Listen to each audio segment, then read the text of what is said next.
டிவிக்கே டிவிக்கே டிவிக்கே அப்படின்னா எல்லாரும் டிவிக்கே டிவிக்கே டிவிக்கே டிவிக்கே. எனக்கு காதில் டிவிக்கே டிவிக்கே டிவிக்கே அப்படின்னு தான் கேட்டுச்சு.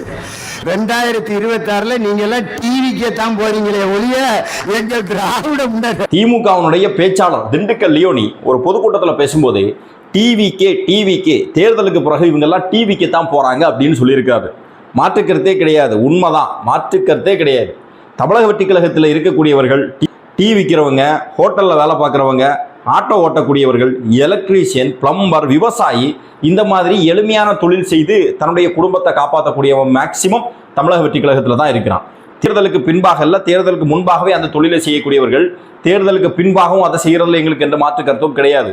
2026 தேர்தல் வரும், அதில் நின்று வெற்றி பெற்று தாவேக்க ஆட்சி அமைச்சிச்சுன்னு சொன்னால் அதை வச்சு மக்கள் பணத்தை சுரண்டி கட்ட பஞ்சாயத்து பண்ணி ரவுடிசம் பண்ணி கனிம வளங்களை கொள்ளையடித்து ஆத்து மணல் ஆட்டையை போட்டு மக்களுடைய வரிப்பணத்தை திருடி ஊழல் வளர்க்கக்கூடிய திமுகவுடைய பெருச்சாளிகள் மாதிரி தமிழக வெற்றி கழகத்தை சேர்ந்தவர்கள் கிடையாது. அந்த எண்ணத்தில் நாங்கள் அரசியலில் இல்லை. அப்படி இருந்திருந்தோன்னா நீங்கள் சொல்லலாம்.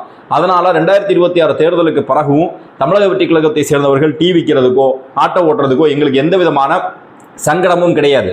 ஆனால் ஒரு விஷயம், நான் ஏற்கனவே சொன்னது மாதிரி, திமுகவில் இருக்கக்கூடியவன், கட்ட பஞ்சாயத்து பண்ணக்கூடியவன், ரவுடிசம் பண்ணக்கூடியவன், மக்களுடைய வரி பணத்தை சுரண்டு திங்கக்கூடியவன், ஆத்து மணலை கடத்தக்கூடியவன், கனிம வளங்களை கடத்தக்கூடியவன், இவன் அத்தனை பேருமே திமுகவில் இருக்கிறான். குறிப்பாக திமுகவில் இன்னைக்கு அமைச்சராக இருக்கக்கூடிய பாதி பேருக்கு மேலே அமலாக்கத்துறை ரெய்டு விட்டு வழக்கு போட்டிருக்கிறது. 2026 தேர்தலுக்கு பிறகு டிவிக்கேவை சேர்ந்தவர்கள் டிவிக்கே போகிறதுல எங்களுக்கு எந்த மாற்று கருத்தும் கிடையாது. ஆனால் திமுகவில் இன்னைக்கு அமைச்சராக இருந்து ஊழல் செஞ்சு மக்களை வஞ்சிக்கக்கூடிய அத்தனை பேருமே சிறைக்கு போகிறது உறுதி உறுதி உறுதி.